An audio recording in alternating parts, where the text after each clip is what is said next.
Good morning, good afternoon, or good evening to you all, and thank you for coming to today's webinar. Before we start, I'd just like to say that I've now been a member of IOSH for over 6 years, and I first got involved through my local branch. I'm now the chair of the Offshore Group, and IOSH are always looking for new members, so there should be a pop-up on your screen at the moment.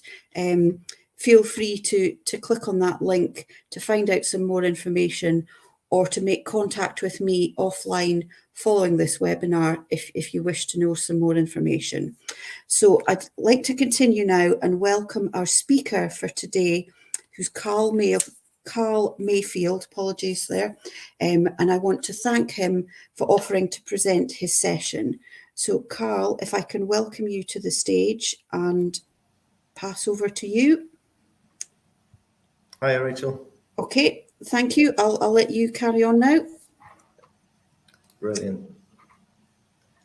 So, hello everyone. I am Carl Mayfield, and I am doing this talk because of a situation I found myself in a few months ago. As you can see on the slide, there is a very large climbing frame. I suffered from anxiety, but when I got up this, I wasn't worried. I found myself at the top thinking to myself, why am I not worried? I'm not a macho person. Why am I not worried? So I'd like to try and just open minds a little bit towards trust. And it came down to the fact that I trusted the health and safety talk by the staff, and I trusted the equipment that they'd given us and the instructions. And that was why I didn't have the worries about it. So I'd just like to get people thinking in that kind of way, if possible. It's worked with my colleagues, so I'm hoping it's going to work with other people as well. So there will be a questions and answers session at the end if anybody wants to ask me any questions or Rachel at all about IOSH itself. So I heard myself about IOSH through university, where I gained graduate IOSH status. And it was when I started my current job at Geoinvestigate that the owner of the company immediately said to me on day one, would you like to work towards chartership? And I jumped at the chance. I thought I would love to do all that, the CPD, the studying of it, and things like this today, the presentation. It brings thinking about things in different ways. So we are a drilling company. We work out on site, we work in the office. So we deal with a lot of health and safety situations. And I would like to just discuss a few things. So does anybody get these kind of feelings in their line of work or in their personal life? I think the slide's actually a little distorted. But generally, you may get the picture. Do you ever think to yourself, I trusted you and something's happened? Do you think your clients have ever thought that about yourself? Do you ever think that about yourself?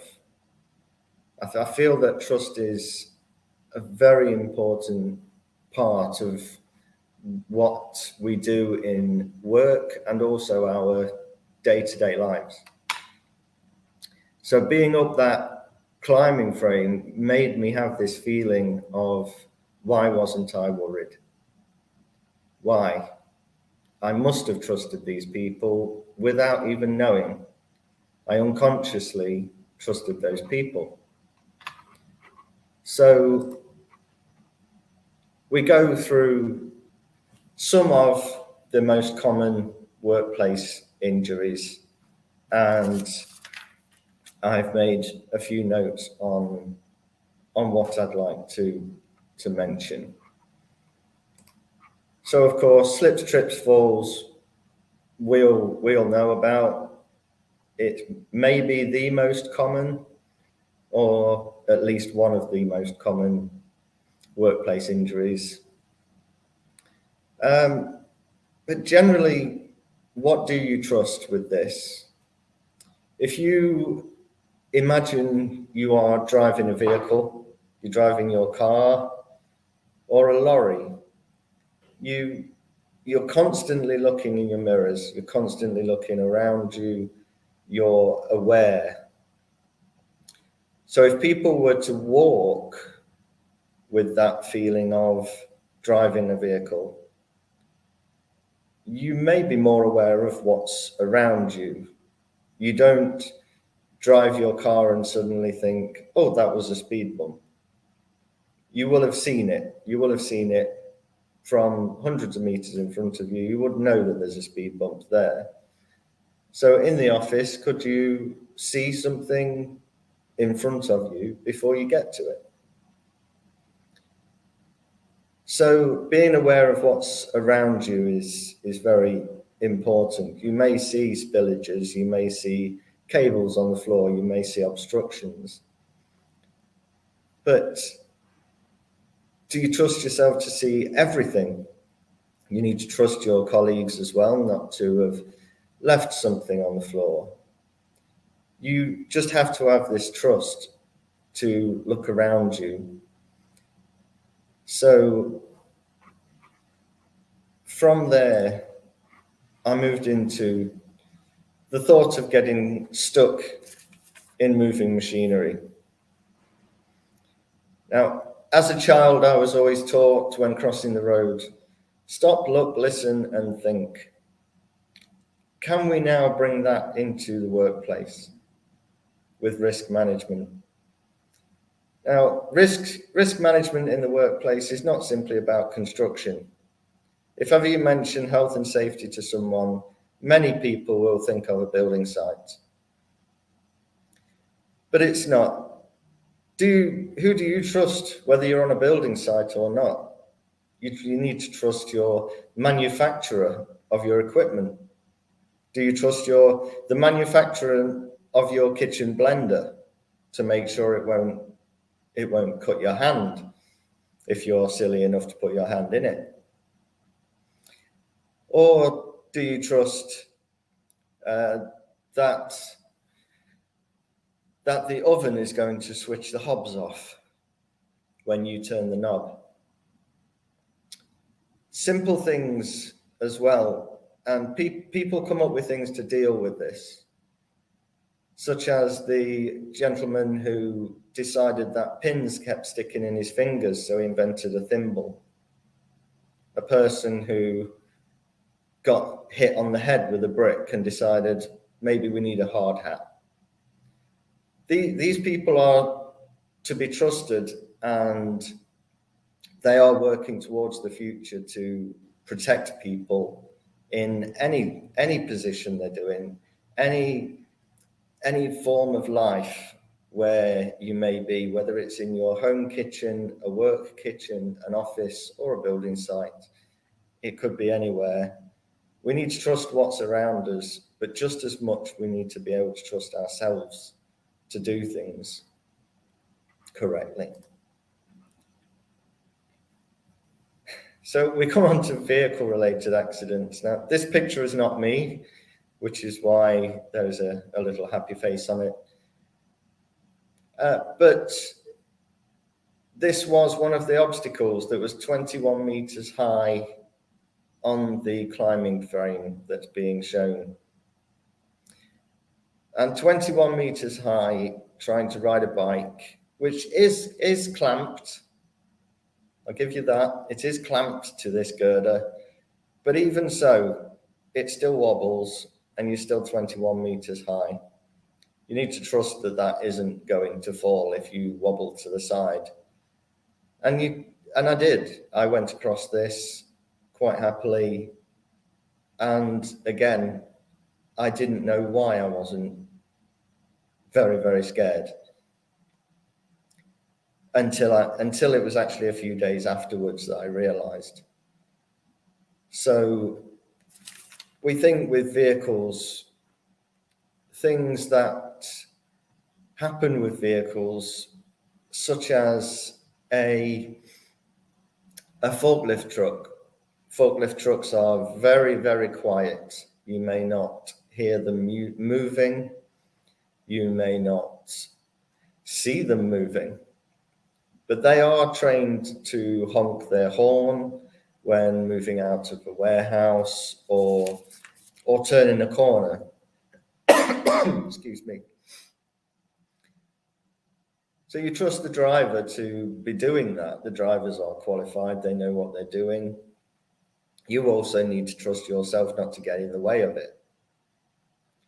The same with cars, bikes, lorries, even trainers that have roller skates on the bottom of them in the supermarket.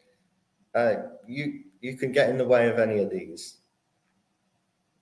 and they can get in the way of you.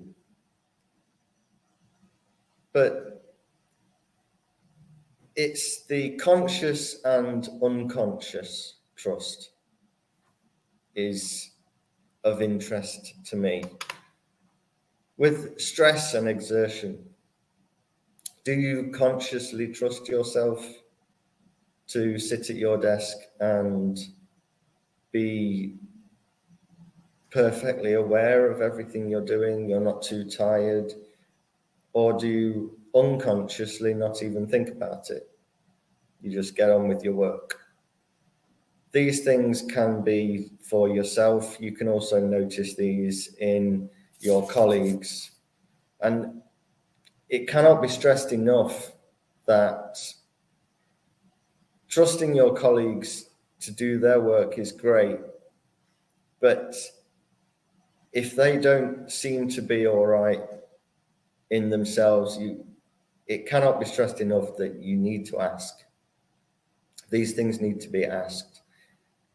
And the signs can be if someone is a lot less talkative than usual, or maybe over talkative. They may appear to be a little down or just very quiet. Ask these people. It's sometimes a person might just want to talk, and it's very important to ask people.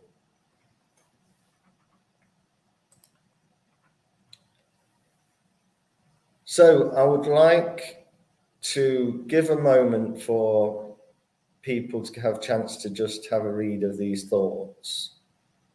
And as this is not a being involved directly talk, I can't simply say to you what have all of these got in common, but that's what I would like you to think about, is that all of these have in common a manager or a senior or a director. It is important to trust these people. But as I've already discussed, that trusting in yourself is also the same thing. If you cannot trust yourself, then don't do the work. You need to ask. All of these things are taken from the internet as things regarding trust in the workplace. And many things do come down to whether you trust your manager or not. But is your manager on a building site with you all the time? Not necessarily. A manager may be in the office. There are people in our company who are drillers. They go out drilling. It's what they do. It's what their job is. They're qualified to do it. They're experienced in it. But a manager isn't necessarily a person who's on site. A manager may be in the office managing. So although you trust your manager to do their job and your colleagues are the people you need to trust. The people you work with daily, the people you're on site with. And once again, it comes down to conscious or unconscious trust. So when you pick your car up from a mechanic, do you consciously think to yourself, I hope this mechanic knew what he was doing? Or do you just pick your car up, not even considering the mechanic, him or herself? The electrician that's put the wires into your building, do you consciously think to yourself, I hope that person's done it right? Or do you plug something into the wall and switch it on? Do you consider the manufacturer of your steel toe cap boots? They say they're steel toe cap boots and they may be very hard at the front, but do you trust the manufacturer has done it correctly and they are going to actually save your foot if something rolls over it? And then relating to slides to come, do you trust the crane? Do you trust a crane if you're in a box at 160 feet high? Do you trust the rope that's tied around your ankles at that point? Again, slides to come. So who do you trust consciously and unconsciously? Your family? Yes. I never question my family. I trust them unconsciously. I never have to think about that. My neighbours, again, it could depend on who you are, where you are, why you are, and so on, your experiences. I trust my neighbours personally, and not everyone might. My friends, again, I trust my friends completely and utterly, and I don't question them. And exactly the same with my colleagues here at Geoinvestigate. I trust every single one of them. They're all absolutely brilliant. And I know that when I have a problem or I'm not sure of something, there is always somebody either sat next to me or on the end of the phone. But yes, unconsciously, your car mechanic. Never in my life have I picked up my car from the mechanics and questioned whether the person knew what they were doing or not. I've never experienced having electrics put in. This office for Geoinvestigate in Nottinghamshire was new this year, and I was here when the electrics were first being put in. There was at no point did I think to myself, I hope that person knows what they're doing.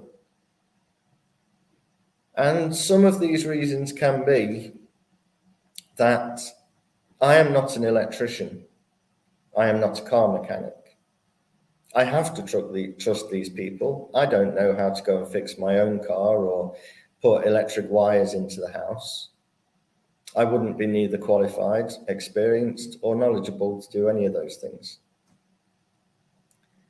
When you see a crane in cities at the moment around Birmingham and Manchester, you would see hundreds of cranes everywhere. You could even walk almost underneath one. It's very rare you hear about a problem that's been caused by a crane. So generally, you trust it. You would walk underneath because it's not something you see on a day-to-day basis, problems with cranes. And then it comes back to the PPE manufacturer.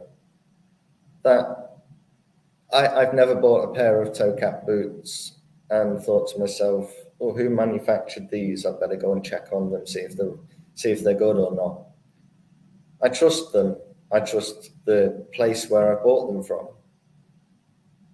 And I do that unconsciously. These things do need checking every now and then as a health and safety professional. But on a day-to-day basis, these things are trusted unconsciously by thousands and thousands of people.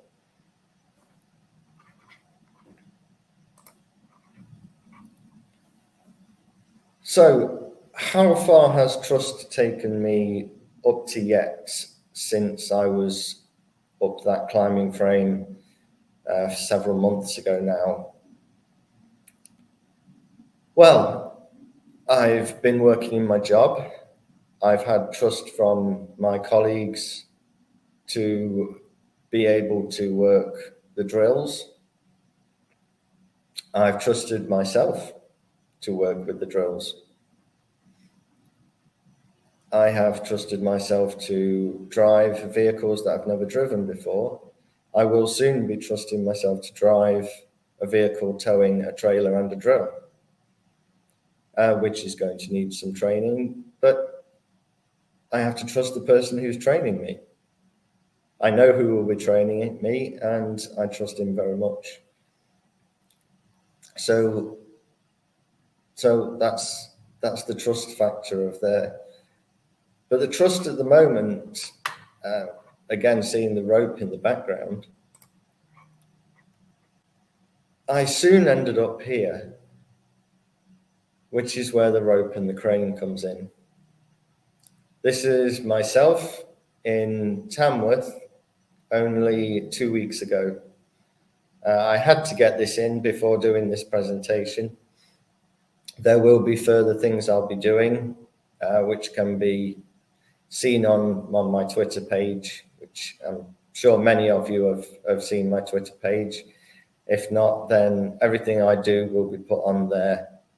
And I'm hoping to do several things in the future, which will regard trusting in health and safety, of which I think you can tell that I can trust these guys stood next to me and behind me. So I then ended up here. So this crane has taken me 160 feet into the air. And then the gentleman next to me has opened the gate. I am now trusting what's wrapped around my legs and my body. I'm trusting the rope that I'm tied to. I'm no longer trusting the cage because the door's open and I was about to jump out of it. So I would just like to play you a video,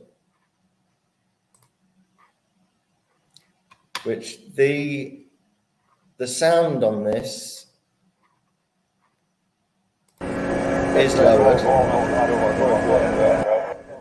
but I'm going to be speaking, and you can tell this person here who's giving me the talk, he is very much putting me at ease. He's consistently talking to me. His voice is calm. He just was a very trustworthy kind of person. He'd obviously done this many times before. I had been queuing up for an hour, so I'd seen him do it lots of times. But at the end of the day, he was taking me 160 feet in the air as a person who has always suffered anxiety. But once again, as up in the climbing frame, I wasn't feeling panicky. I wasn't feeling worried. Down on the floor, they had also checked everything by 4 different people. And although I'm stood there now looking, I simply just jumped. And that was all because of I trusted the people who had wrapped me up. I trusted that gentleman who had been talking to me and making me feel comfortable. And at this point now, I was quite simply around 10 feet off the ground, being pulled down onto a crash mat. And I actually shouted as I went down, in the name of health and safety, which many people actually found very, very funny, but also very sad at the same time. But that's me. I have faith and I have trust in health and safety, as long as other people do as well. And the more people actually trust health and safety, they will find that they are more consciously considering health and safety, but also at the same time, they are unconsciously considering health and safety in the same manner of speaking. Because as trust grows, you know you're looking around more. You know you are listening more. You know you're watching out for things. And the next time you go to put your car in the garage, I'm hoping that this talk has actually got you to the point where you'll be handed the keys back and you'll remember this talk and think to yourself, I hope this mechanic is actually qualified. And when you do that, I would really love it if you would send me a message on Twitter and let me know that you've done that. Not necessarily with a mechanic, with anything you do in day-to-day life that you suddenly stop and think to yourself, do I trust this? Am I considering, is it something I've just done that I didn't even consider whether I trusted it or not, because I just naturally do? Or is it something where I've actually paused and thought, yeah, I remember that webinar. I'm actually going to stop and think to myself, do I trust this? And it would be really great to know if it's had that kind of impact on anybody at all.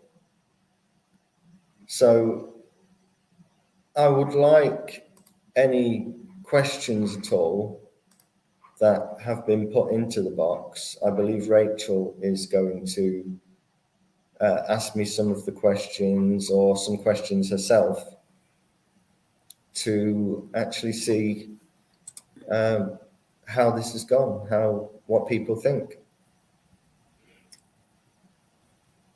Thank you, Carl, for that presentation. Very, very interesting. And I must admit, I did look away from the screen slightly when the jump took place. But, so did my fiance on the ground. I'm not afraid to admit that, but I'm pleased to see that you're in one piece and, as I say, being able to give us this presentation. Now, there's not too much activity in the chat box at the moment, so there's obviously still time for people to pose some questions. We're more than happy to feed your questions to Carl and get his responses. So do put your thinking caps on. And yeah, I suppose really so I'll kick things off to start with then. So what, I know you said, when you stepped off and the words that went, the words that you shouted, but what, just before, can you tell us exactly, that second before you stepped off, just were you, obviously the whole presentation's about trust, but what was going through your head? Were you thinking, I can't put it into words, but I think you know what I'm trying to. Yeah, I think I do. Basically, it was a case of from being on the ground, when one lady put the things onto me, the part that goes around your waist and down your legs, and then I was sat down. A gentleman came over then to check my body weight for the actual rope they would be using. Okay, yeah. And then he also put the ankle pads around me that connected onto the rope as well. After that, another gentleman came over and did a full check of each one. Okay. I sat for another 5 minutes. Another gentleman came over and did a full check on everything. And then I went into the cage, and that gentleman that you could see talking to me there, he was also talking and just saying a lot of positive things. So by the time I got to the top, I had no reason to question anything. Now, it's perfectly natural for any human to be at the top thinking, I hope this goes well. But in my mind, I had no reason to doubt that it was going to go well. So yes, I did consider to myself, I hope this goes well. But yes, I had nothing going through my head that was a doubt as such, which is why I just went. If I didn't feel like I could trust what they had done in preparation, I would have been stood there worrying and potentially even just sitting back down and saying, take me back to the ground. Okay. But I had no reason to doubt them in any way. So I was happy just to fall off, as it were, jump off. Okay. And I suppose that's testament to how good the people that supported you, the people that you've just mentioned, the group of people, step by step, person 1 did this, person 2 did that, person 3 checked it, person 4 checked it again, person 5 reassured you. So there was a whole chain of people making sure that you were comfortable and you were safe. Yes, exactly. So none of them at any point turned to somebody else and said, have I done this right? Are you sure? There was none of that. Every person, it was very obvious that every person knew exactly what they were doing. And yeah, there was no reason to doubt any of them at all.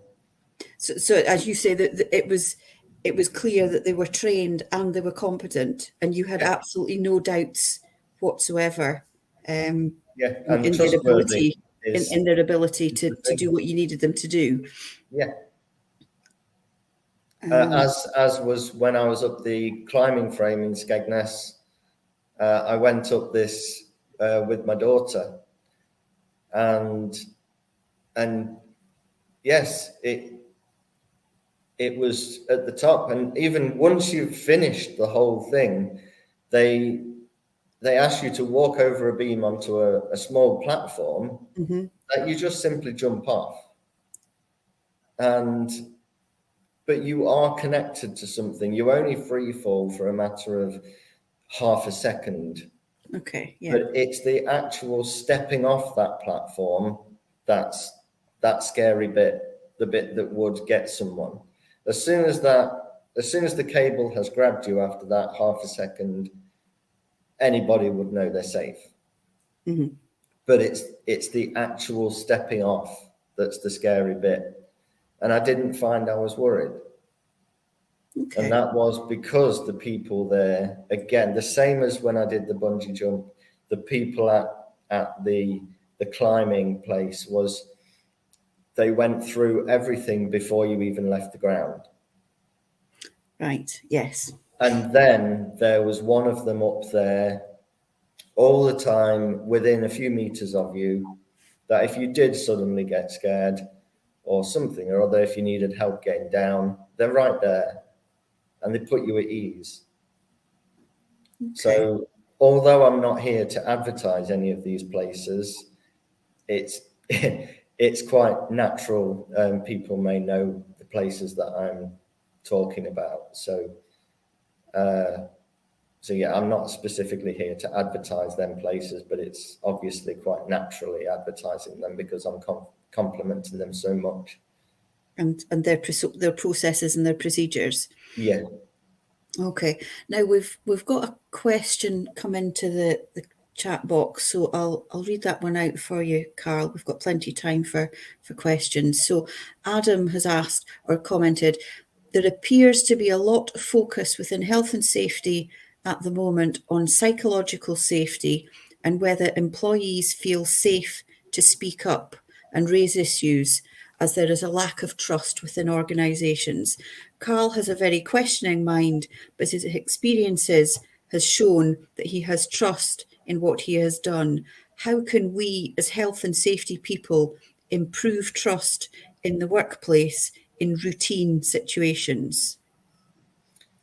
Well, a routine situation in my workplace, for example, I'm not sure which workplace this person works in, but in my workplace with the drills or in the office, I work around about 4 out of 5 days in the office. So when I do go out on site, we have these big mechanical drills. We do boreholes in the ground to investigate. Now, I am not a trained first man on any of the drills. So I am there trusting the first man on the drill, whoever that may be. We have many experienced drillers, so I could end up with any one of them. But having known these people and having worked with these people, I do trust them. When I very first went out with one of the drills, I was told immediately, stand away from the drill for X distance. Make sure, before we even left the office, have you got your earphones?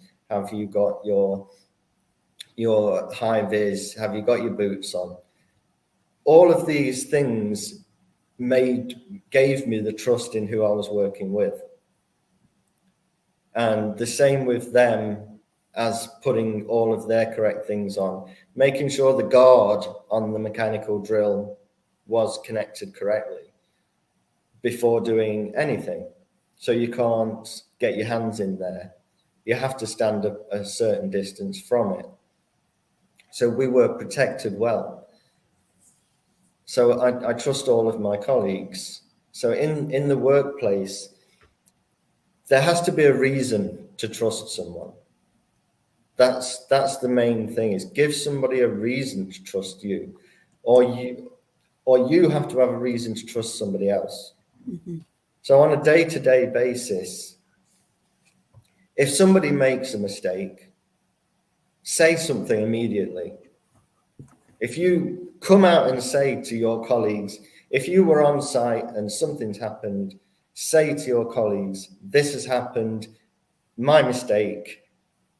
And explain why it happened, what happened, was there any injuries, was it an accident, did someone have to go to hospital even, at worst case? It's a case of honesty. Honesty and consistency brings trust. If you don't have consistency, your colleagues won't trust you in whatever kind of job you do.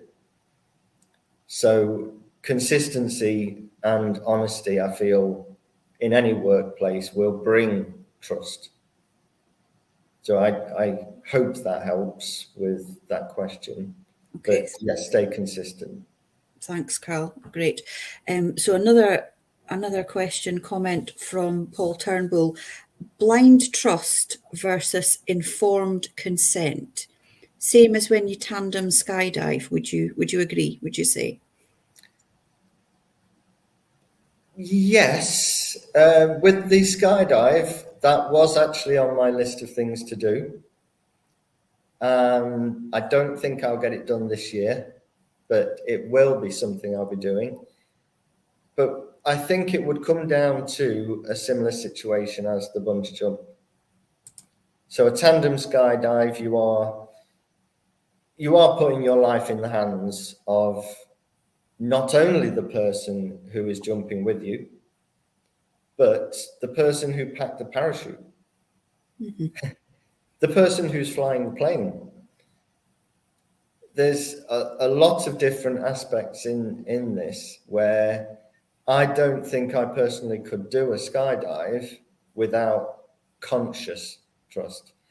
I wouldn't be able to just go up there unconsciously, not even considering, oh, I hope these people can do this right. It would be very difficult to do certain things with unconscious trust because it's your life in their hands. But again, for them to gain your trust, I'm sure any skydiving school would do exactly the same as what the bungee jump people did. They check everything lots of times by different people, not just one person checking it over and over again, because repetitive work causes mistakes.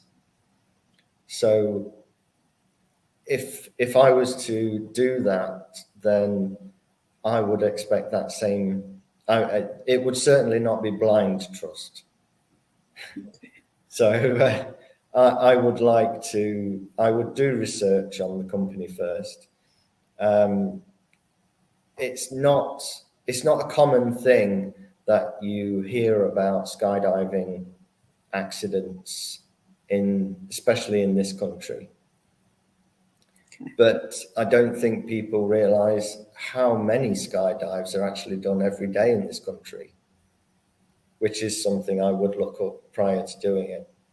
So a tandem skydive, yes, you are putting all of your trust in the person who's with you and the person who packed the chute, of course, but it certainly wouldn't be blind trust. So I hope that answers Paul. Okay, thank you. And we've got a comment from Kevin. I think the message is that we need to be transparent and approachable as safety people rather than a safety policeman / enforcement officer. Build the trust with people rather than tell them what to do. So that reaffirms what you've just been saying, isn't it? Yes, I love the word transparency. I'm ashamed that I've not used it in this talk, to be honest, but I do. I absolutely love the word transparency because if your colleagues see you as a closed book, then straight away trust is not there. You cannot trust a closed book. And if you are transparent, then you will gain trust. And I see it as a health and safety officer who sits at their desk and does things through emails is not necessarily going to gain trust. A health and safety person, a health and safety manager or worker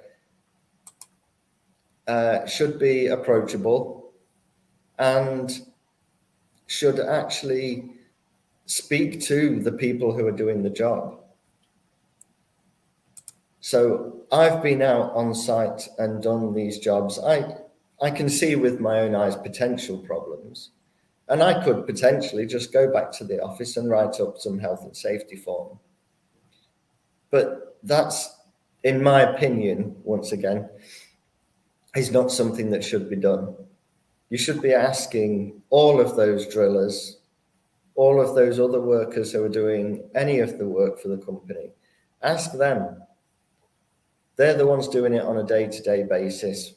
What problems have you come up with in the past? What can we do to make this better? What can we do to make this safer? You use them. They're the professionals in that work. They're the ones who know what they're doing. And if you talk to them, then they will gain trust in you. Mm-hmm. And then when you put something together, they may read it and think, that's there. I was the one who mentioned that. And then they have the trust that you've actually listened to them.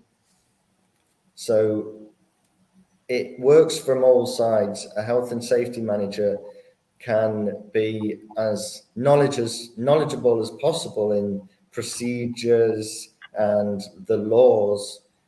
But if that manager has never been on a site, he or she cannot write a risk assessment for that site. in my opinion. You have to see it with your own eyes, and you have to engage with the people who are doing it on a day-to-day basis.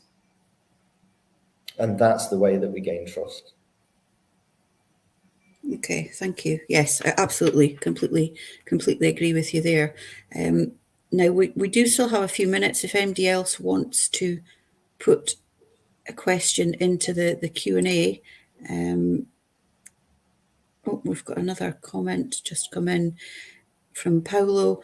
I believe, pardon me, I'll start that again. I believe that as HSE practitioners, we need to focus on the recommendations for how to build trust within an organisational setting, mainly made by focusing on 3 factors of perceived trustworthiness, ability, benevolence, and integrity. Yeah, absolutely agree.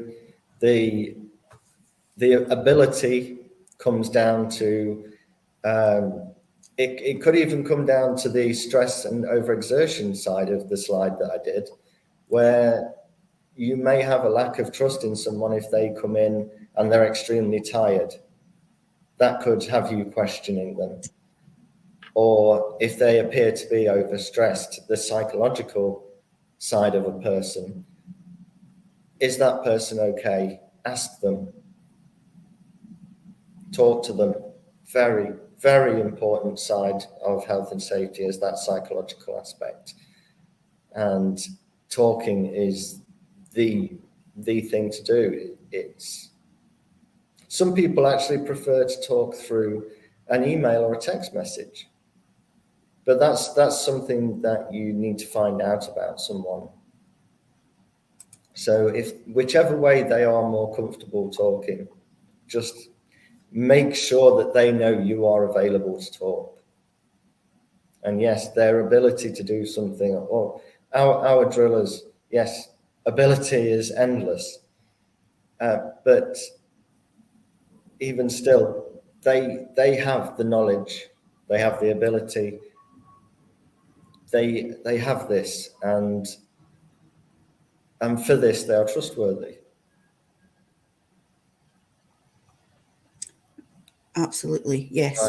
Again, I hope that's covered that and I didn't go off on a tangent. No, absolutely not. No, that's perfect. That's great.